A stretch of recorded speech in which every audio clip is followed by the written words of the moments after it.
I knew that if you put them outside, the squirrels will eat them. It's the Mike Novak Show with Peggy Malecki. Green, gardening, and environment radio. Flavored with a dash of humor.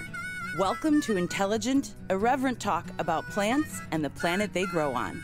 Your questions, comments, and participation are always welcome at 877-711-5611. Good planets are hard to find. Temperate zones and tropic climes. And true currents and thriving seas. Wind blowing through breathing trees. Strong ozone and safe sunshine. Well, good planets are hard to find. Good planets are in the man. This hour is brought to you by Bartlett Tree Experts. Every tree needs a champion. Go to bartlett.com. Jet streams, perfect air.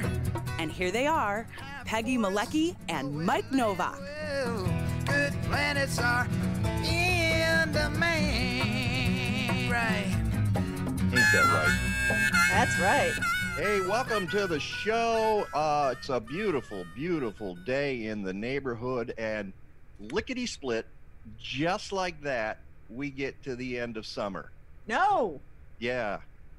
No, like no, no, that. no, no, no, no, no. Yeah, I know. It just seems like it didn't even exist this year because we were all so focused on other things. I don't mean the actual date of summer. We still got 3 weeks to go in September, but meteorological summer ends with August, and you know, we're not at the end of the growing season either. Got more of that coming up. You know, I've got my fall crops getting ready. My snap peas over there getting ready to throw them in the backyard at some point. So I just put a couple little kales in. Yeah, I've got a dinosaur kale that's already like 6 inches tall in here. I'm going to get that out there and just keep rolling until the cold weather hits. All right. And today, boy, am I pleased to have a raft of terrific guests on the show, and we're talking about farmers and food deserts and toxic donuts. And I would eat. I know. You'll find out how that all hangs together at some point during the show. I would even eat a toxic donut right now if I had. I would eat any kind of donut if I had it right now. I know. Yeah, go ahead. And this, all of this has to do with social justice. It has to do with the pandemic. It has to do with folks growing food and trying to sell food, and consumers trying to buy food, and where to get it. And the restaurants play a part in this, and the collapse of the restaurant industry in America, which might end up being, well, aside from more than 180,000 deaths, the collapse of the restaurant industry might be the biggest casualty of the COVID-19 pandemic. So let's dive right into it, because we got a couple of guys here on the Zoomer. And I'm going to start with the guy up in the upper left corner here, but he's somewhere else on your screen. And that's Marty Travis, who is he's a farmer and he's a business guy, is what I've learned from the research that I'm doing. And apparently a pretty good business guy. He's with Spence Farm in Fairbury, Illinois. It's 160 acres, and it's the oldest farm in Livingston County. Marty, give us a little bit of a history of that farm. Sure. So it was settled in 1830 by my fourth great-grandfather, and my two grandkids are the 9th generation to live on that farm. Wow. It's a very diverse farm. It has woodland, recreated prairie, lots of alfalfa hay for Kilgus Farmstead that we grow for them to feed their cows during the winter. We do all kinds of vegetables and small grains for cornmeal, flour, sorghum flour, rye flour, wheat flour, potatoes, peppers of all kinds, and just it's it's a pretty wonderful space. And it's done regeneratively, isn't it?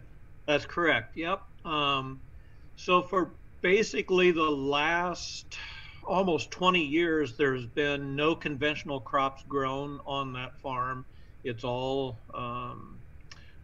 we've either been certified organic or we continue to grow that way. Mm-hmm. So you made the transition. What prompted that to happen?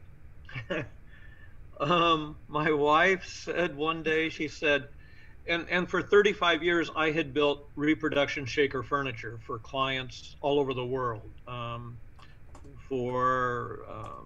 furnished the Blue Cross Blue Shield executive floor there in Chicago.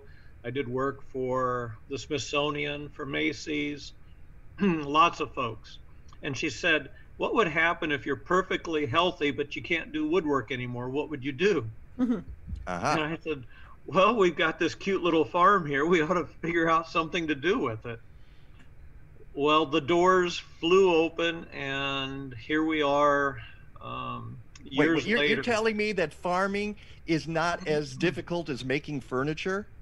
No, it's way more difficult. Yeah, of course it is. But it's way more interesting in that there is so much to learn. Mm-hmm.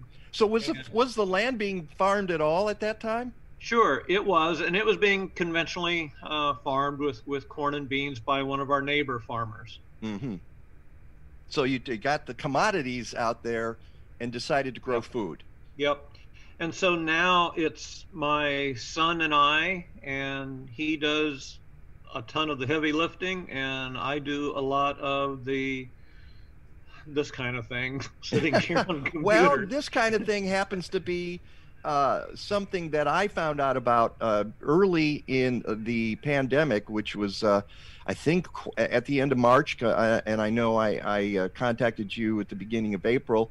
And by the way, you should know that Marty's not a shy guy. He's willing to put his thoughts out there.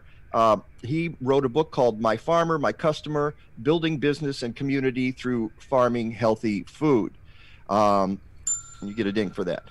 And then you started a couple of organizations to help your fellow farmers sell food, primarily, from what I understand, to restaurants. Correct. And it turned into, the latest version of that was Down at the Farms. And that's the name of the group. And when I first contacted you, you were meeting with farmers, let's see if I get this right, meeting with farmers down in central Illinois, about 60 of them, getting their produce, bringing it up to Chicago, because at about that time, the restaurant business had collapsed.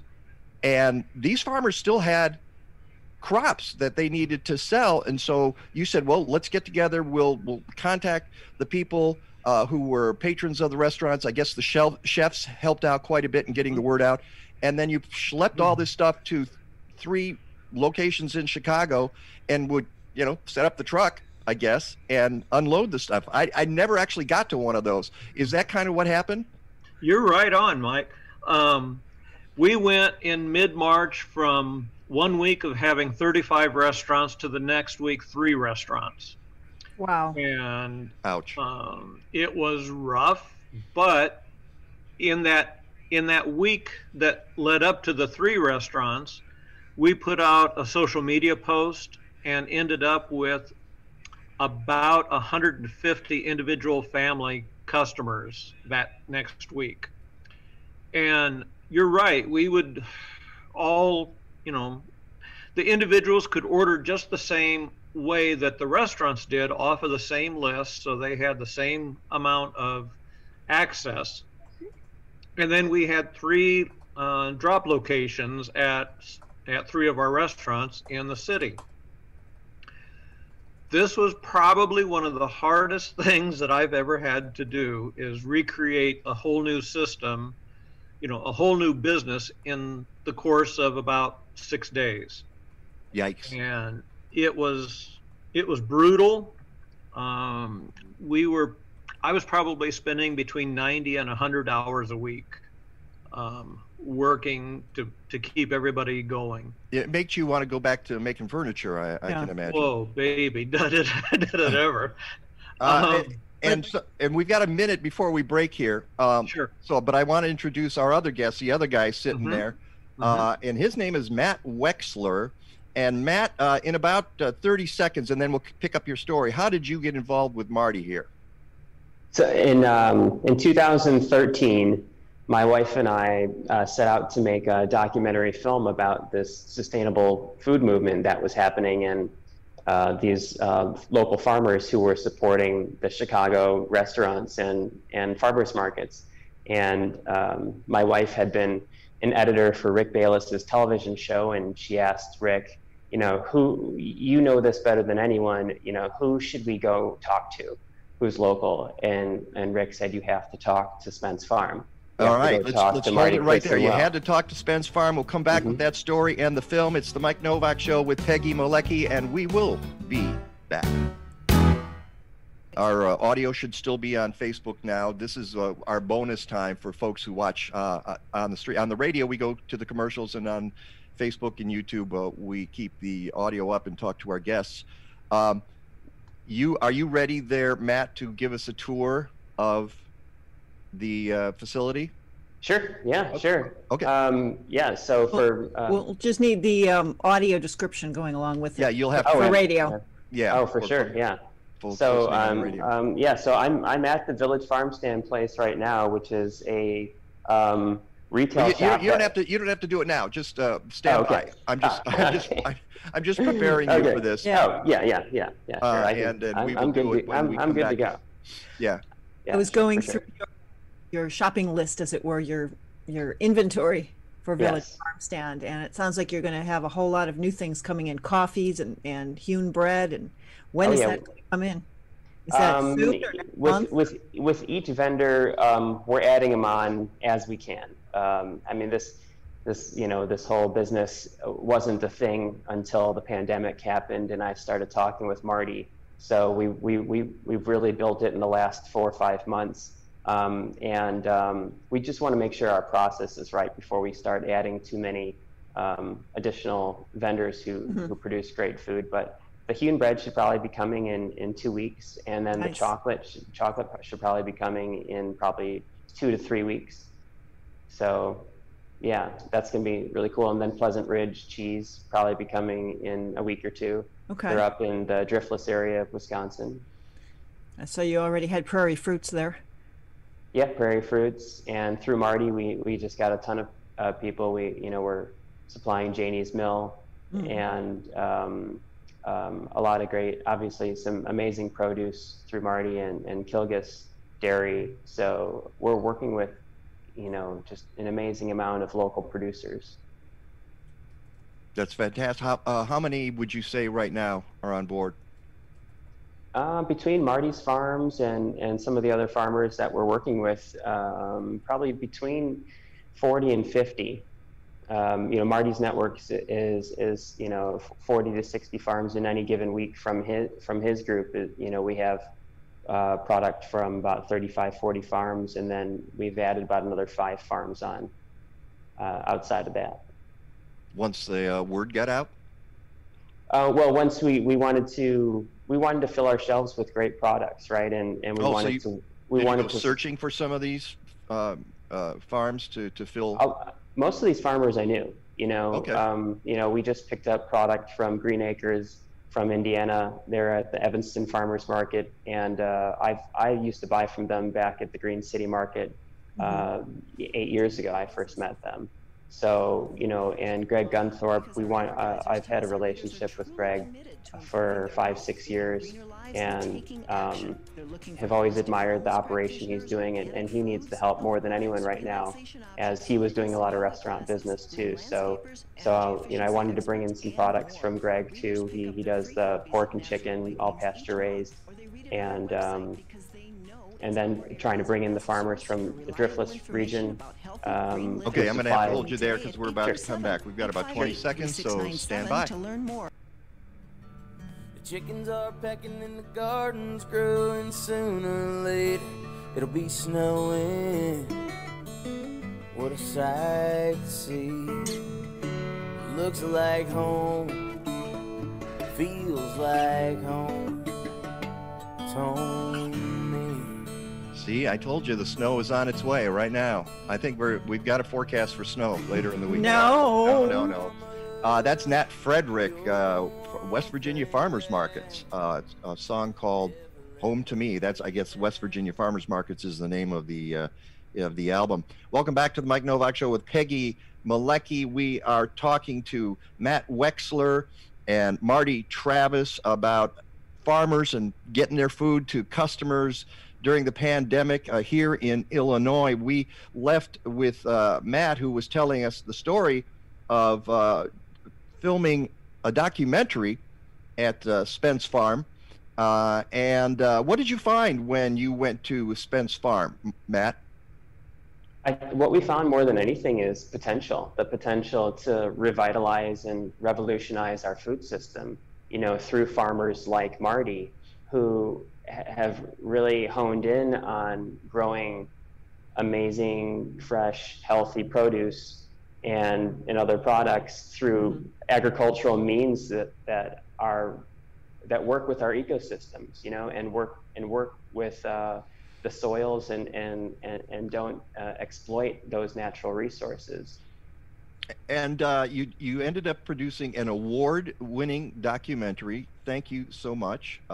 Sustainable is the name of it. And as a matter of fact, this morning on Facebook, Amy Bartucci wrote, "Wait, Marty is also going to be on your radio show tomorrow? I'm so glad I came across it. It's Our Future and One Earth Film Festival are co-hosting a screening of Sustainable in just a few weeks. I'll share your radio show description with the planning team."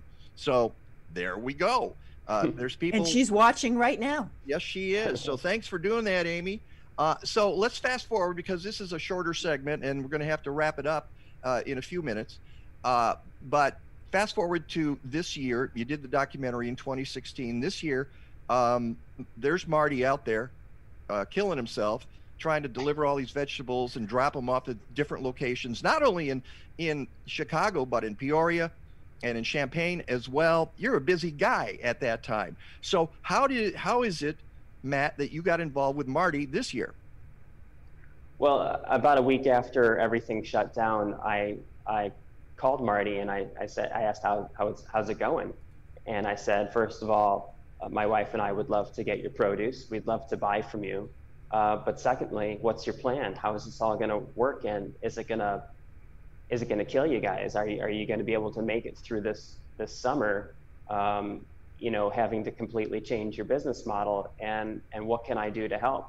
You know, I really saw this as an opportunity. Early in COVID, you know, we saw problems with the meat industry, the global meat industry, in terms of the supply chain. You know, we saw farmers tilling crops under. We saw the milk industry dumping their milk. We saw the pork industry euthanizing their pork. And coming into a pandemic, and the industrial food system is dumping everything that they have and not feeding people.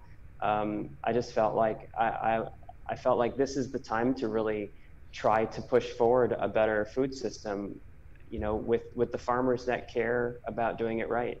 So you had this food, and who had the idea to do it in a brick and mortar shop? We talked about a whole bunch of ideas of what do you need, and Marty can chime in too, but what they really needed was people to sort the orders and distribute the orders. And I felt at the exact same time, a really amazing bakery in Evanston called Hune was moving to the north side of Evanston, and they were going to leave this amazing storefront that was a beacon for organic and local products available. And I said this would be an amazing storefront for a little local grocery store. And so you guys managed to get the property. Are you renting it? Did you buy it? We're leasing it. We didn't buy it. No. Okay. And I'm going to have you, Matt, for those of us on Facebook and YouTube, you can wander around the space and just show it off to us. And maybe Marty, you can comment about how this, because you used to send out, you know, you talk about working hard. Every week you'd also write all this description of everything. And I would get these emails and just be amazed by how much was going on. So Matt, go ahead and take your camera around. So I'm going to And I was going to say Village Farmstand's at 810 Dempster in Evanston. That's right. So here's Village Farmstand. Folks should know that. Oh, look at that. That is Wow. So you walk in there and then you just walk to the counter, and when you walk to the counter, your food just comes right to you. You order online, and most of villagefarmstand.com. It's that easy. Yeah. Just go to villagefarmstand.com. and then I'll take you into the back here, where all the magic. Marty, you must be thrilled to have an area like this. You have no idea, Mike, how our weeks have become much, much easier. We were concerned even for a lot of the mental health of our farmers of having to pack 150, 200, 1-pound packs of everything. And Matt's taken that stress away. Yeah, really? So where did you find the people to do this? Matt? Well, Marty, go ahead, Marty. No, keep going, Matt. First of all, this is the cooler that we built that is kind of like a cooler warehouse, so to speak, where we pick the orders and then we store the orders. Here's a handful of orders that I'll be picking up today. But the thing is so I'm involved in the film industry, and when COVID happened, the film industry just shut down completely. And I started talking with a bunch of buddies of mine, and they were out of work, right? And I said to my one buddy who has helped me with all of my films, I said, what do you think about doing this grocery store thing with me? And he was all about it. And it just so happened his sister was very good at doing all the back end parts of it. So he had someone to help him with that. That's amazing. Look, unfortunately, this is commercial radio. We're going to have to wrap up here. So when's the store open? The store's open Thursday through Sunday. We're still working with our store hours. People can email us at info@villagefarmstand.com if they want to tell us when they think the store should be open. That'd be great. And you can order on the website. Yes, order on the website. Congratulations to both of you. What a fantastic story. Marty Travis, Matt Wechsler, thank you for doing this. Folks should go up there. What an inviting space it is. It's the Mike Novak Show with Peggy Malecki. When we come back, we talk food deserts. Mosquitoes transmit deadly diseases like Zika and West Nile virus. Yeah, Marty, I listened to your podcast. I actually wrote about it on my blog. What a pleasure it would be to have like a half hour with uninterrupted, with no commercials. Yeah, I'm kind of jealous of people like that. But it went fast, but fantastic stuff. Great, and I want to talk to both of you again. Let's follow this up as we move forward and see how well this works for farmers, because I have a feeling it's going to take a while for the restaurant industry to get back on its feet. Yep. You're talking right, years. Yep. And congratulations, by the way, on your grant. Well, thank you. There's so many moving parts to this, let me tell you, but we are so grateful to be able to move as much as we are. And thank you for sticking with us, being patient, and creating this space for us to share.